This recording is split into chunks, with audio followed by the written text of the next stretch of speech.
very warm welcome to Aviation this week on Channels Television. I'm Bukola Joe Uketumbi. The Ebola virus disease may not be abating just yet in the Democratic Republic of Congo, but authorities here in Nigeria say they're upping the screening game at the terminals.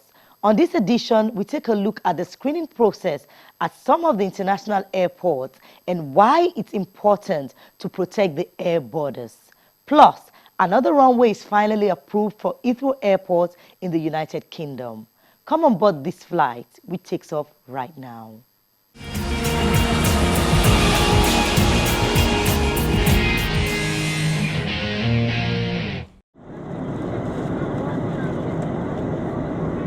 On an aeroplane, people sit in confined space for extended periods of time, which increases the risk of transmission of airborne infections.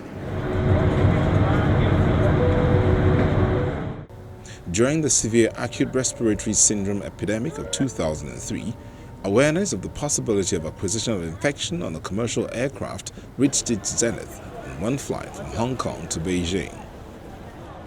Then came the collaborative arrangement for the prevention and management of public health events in civil aviation, a global collaborative arrangement established in 2006 between the World Health Organization and 5 other agencies of government.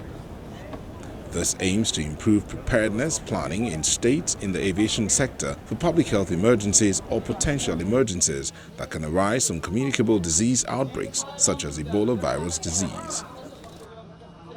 As the recent outbreak of the Ebola virus disease persists in Congo with recorded new cases, authorities in Nigeria are concerned.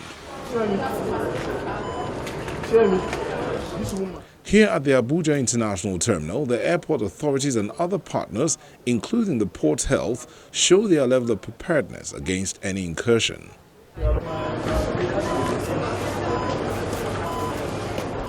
An official in the airport authority's health department speaks on the state of screening here. We have one here that's in the arrival, international arrival, and we have another one at international departure. So that's what we have currently. It's a process. You know, the focus is so much on the scanner. There are other things that we're doing that this is just a layer. It's one layer.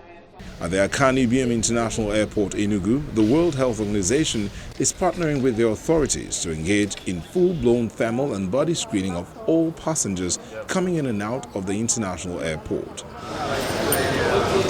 The WHO will also be assisting in giving sensitization talks with all the agencies there.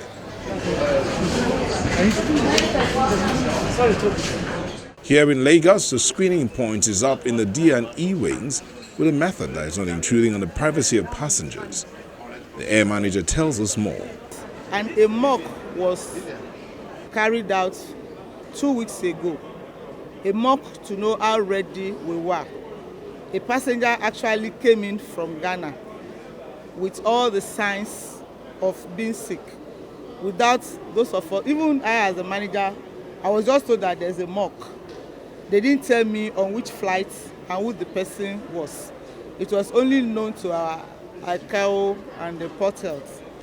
But we were able to identify the passenger, we were able to screen the passenger, and at the end of the day, where we had little itches, it was identified and we've addressed it. Passengers also add their voices. But when I was departing UAE, there was no Ebola screening from the airport. But I was surprised when at entrance there was the screening. The screening was actually going on. It was really fast and it was okay.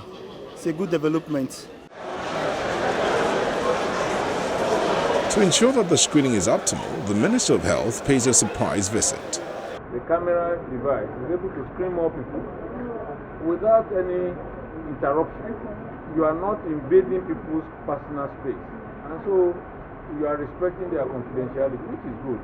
Because sometimes they don't even know they are being screened. And I think this is why people think it is not functional.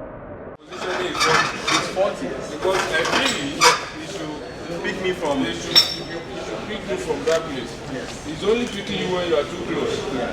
So in terms of positioning, we need to move it.